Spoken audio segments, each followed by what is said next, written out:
Hey, hey, hey! Welcome back to Toy Notes, everybody. I'm Kelsey, and today we're playing with the Cra-Z-Art 2-in-1 ice cream maker. That's right, we're making some ice cream today. We have vanilla and chocolate in this set. It's rated for players 5 and older, and best of all, no batteries needed. So without further ado, let's go ahead and get making our ice cream. Look at that, we're all unboxed. Let's go ahead and get cooking. Included when you open up the Cra-Z-Art 2-in-1 ice cream maker is your ice cream maker itself, as well as all the utensils that you'll need to make your ice cream, including stirrers, measuring spoons, and a sundae bowl. We have flavoring packets, 2 vanilla, 1 strawberry, and 1 chocolate. And of course, we wouldn't be anywhere if we didn't have our product guide and our instruction manual, which we are going to follow very closely. So come on in, guys, we're gonna get right to making our ice cream. So additional items that you're going to need for your 2-in-1 ice cream maker is some table salt, half and half, and a bowl full of ice. You're going to want some smaller pieces, so if you have like an ice cube tray, you might have to put everything in a baggie and kind of hit it with a hammer, get it in small enough pieces to fit in the drums.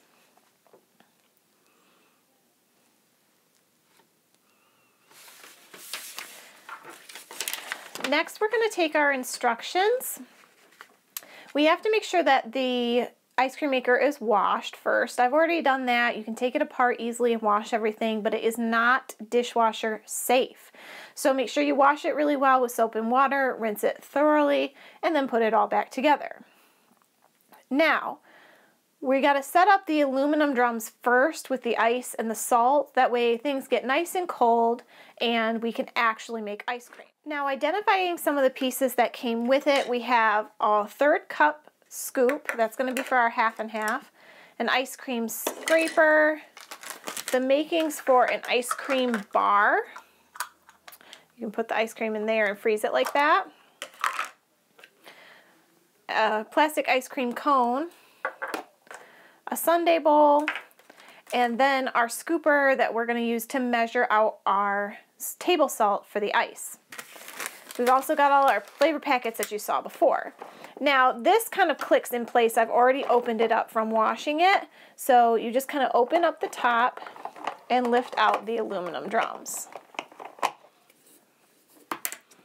So the aluminum drums have little rubber seals on them to keep the water in as the ice starts to melt. And they're pretty shallow.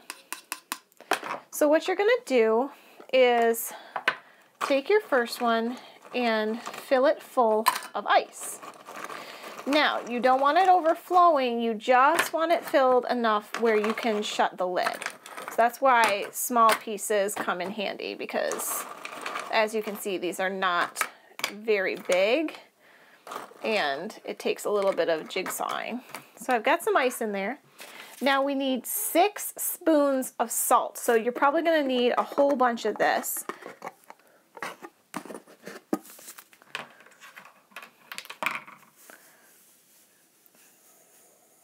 So we have 1,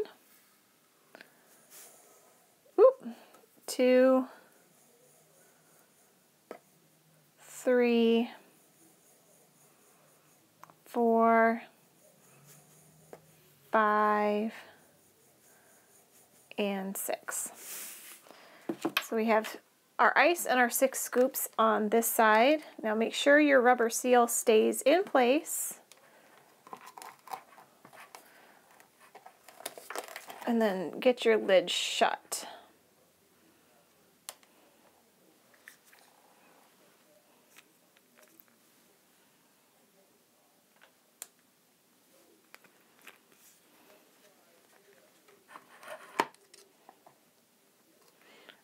These seals don't stay in very well. That's kind of frustrating. I think I've put this in 4 times now.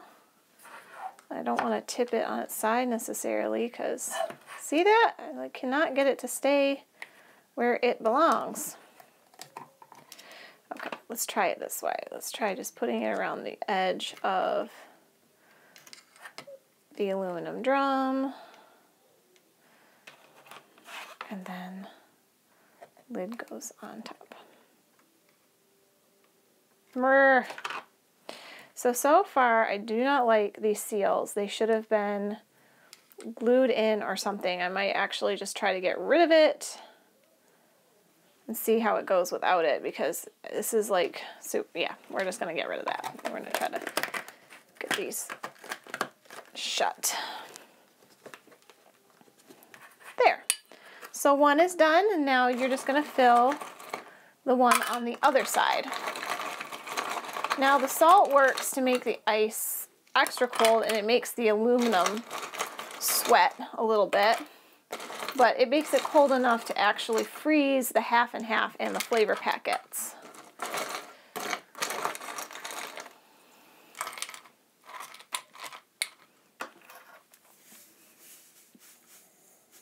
One, two, three, 4, 5, and 6. Great. So that's the other one. Now the seal's staying in this one, it looks like. Let's make sure we can get everything closed up. It wasn't overflowing. Come on now. Get down in there. Okay, now that seal's fallen out. Goodness gravy.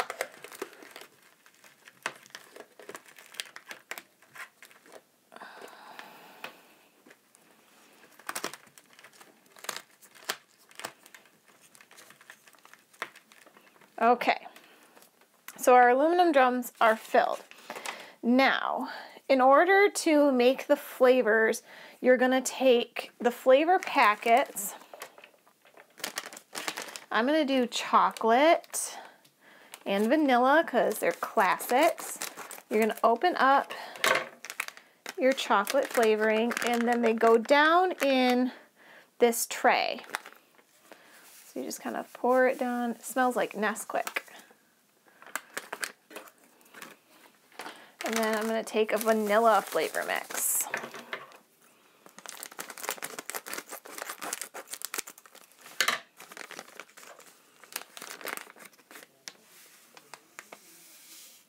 All right. So if you look in there, you can see, I'm trying to do it without pouring it out. You can see my powders are in there.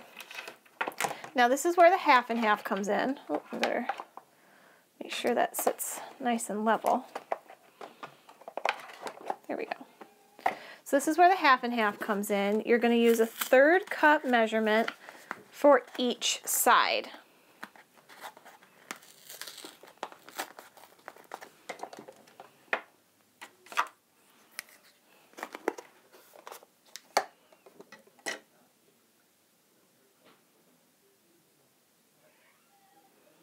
So 1/3 cup measurement. And 1/3 cup measurement. Okay, so we've gone ahead and done that. Now does it say,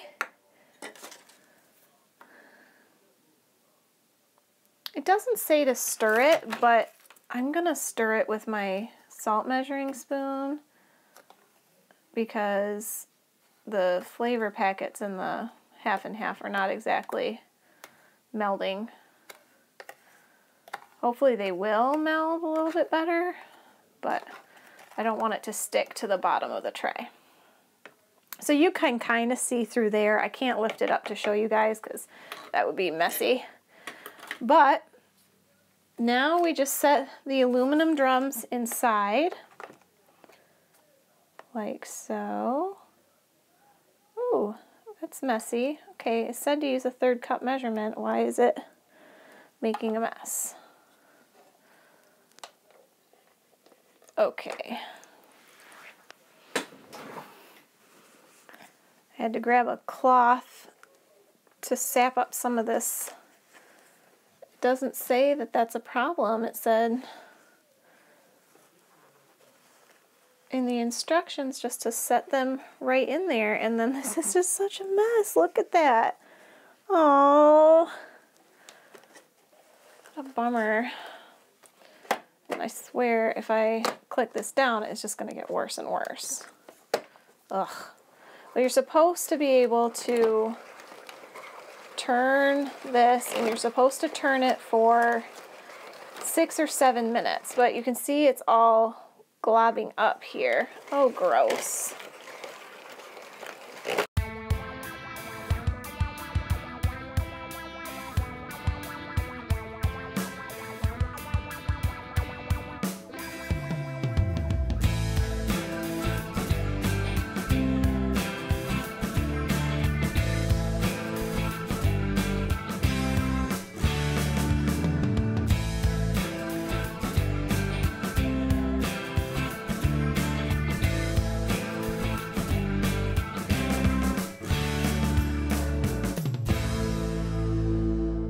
Okay guys, so I've been cranking probably 4 or 5 minutes. As you can see on the drums, things are frozen. The scraper doesn't work very well. It's kind of hard to push the scraper up against the drums to get all that off. While cranking it, you might need 2 people to do it successfully. And let's see how it tastes.